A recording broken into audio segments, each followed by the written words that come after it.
Please help me welcome with Going for the Gold, Jessica Duff.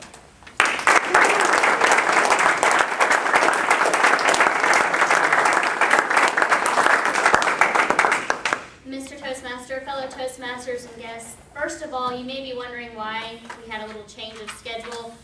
This beautiful young lady that just snuck in the back room is my mother. I wanted her to be able to be here today to hear my speech. Since it is about going for the gold, it's about my experiences as a competitive gymnast. Although it didn't last very long, you may guess, I am short, I am petite, so yes, gymnastics was the way that I decided to go.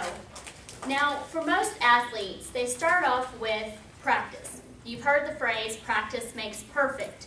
So my experiences as a gymnast, as practicing over and over and over again, when you're in the gym, my gym in particular, no air conditioning. So think, this week right now, being in a gym, practicing in the mornings with no air conditioning, that alone can frustrate you, make it difficult, make you not want to focus. So when it comes to practicing, that's how you prepare for competition.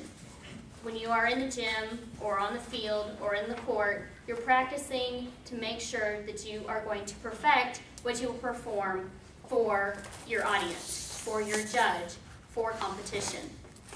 When you're in the competition, my first meet, I can remember vividly, I was probably 12 years old. I started at a later age for gymnastics on the competition level, wondering what it was going to be like knowing that my mom was going to be one of my judges at the gymnastics meet. It was nerve-wracking alone to be there, a young girl competing against a bunch of other kids, hoping that she did well in her first meet, but to know that your mom was going to be watching you, get this stiff feel when you're getting ready to go out. You know, gymnasts, they're supposed to be all graceful, flowing. I stood like this, really tight, not sure if I was gonna do well. Getting ready, my first event was floor. Floor is the great opportunity to spread out. You're on the whole floor. You're moving from one corner to another to another. You're flowing your arms, you're tumbling, or in my case, trying to tumble. It's your chance to kind of just let loose. I did well, got through my first rotation on the floor with no problem. Mom didn't have to judge me on that one. The next one, bars. I did okay on bars. It was a little difficult trying to, being as short as I am, get from low bar to high bar, but I may do. You were allowed to have your coach spot you on an element if you needed to, but it meant that you would have a slight deduction.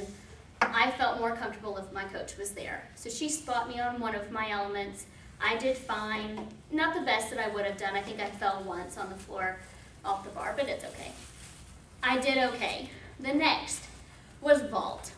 Still, my mom's not judging me on this competition yet. She's waiting over at beam, my last event of the day. So I'm on vault.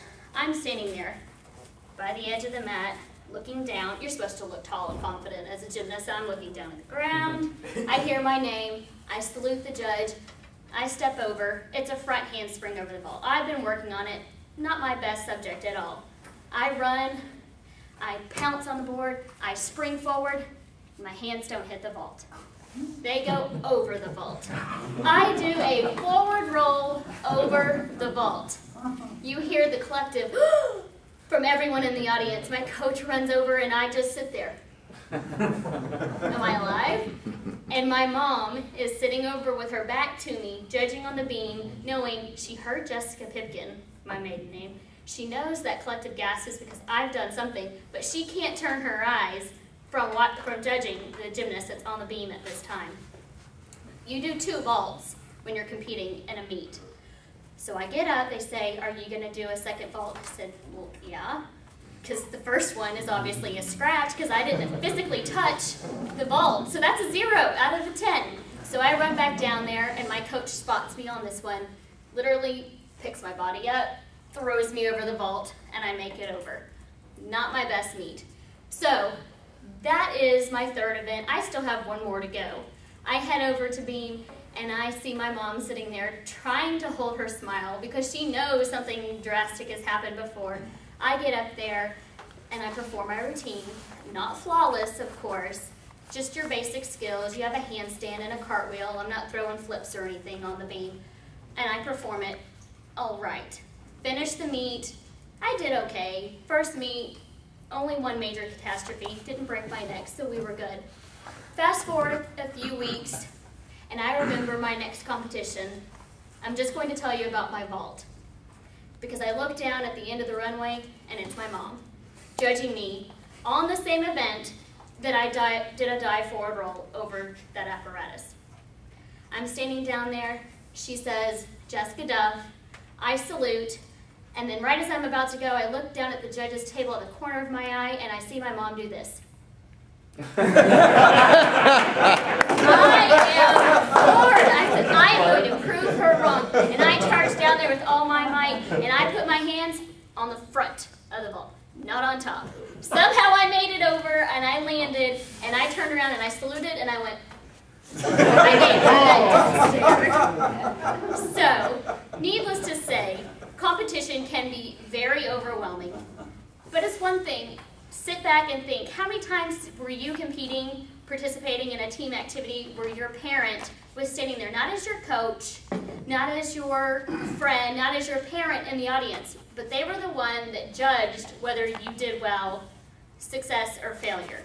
It's been a tough ride. I didn't last very long in gymnastics as a competitor, but I still participate in the sport as a fan. And like my mom, we both still coach. We hang around the sport still lots of times. But I just want you to sit back and think, the next time you get ready to do your competition, thank God it's not your mom that's judging you.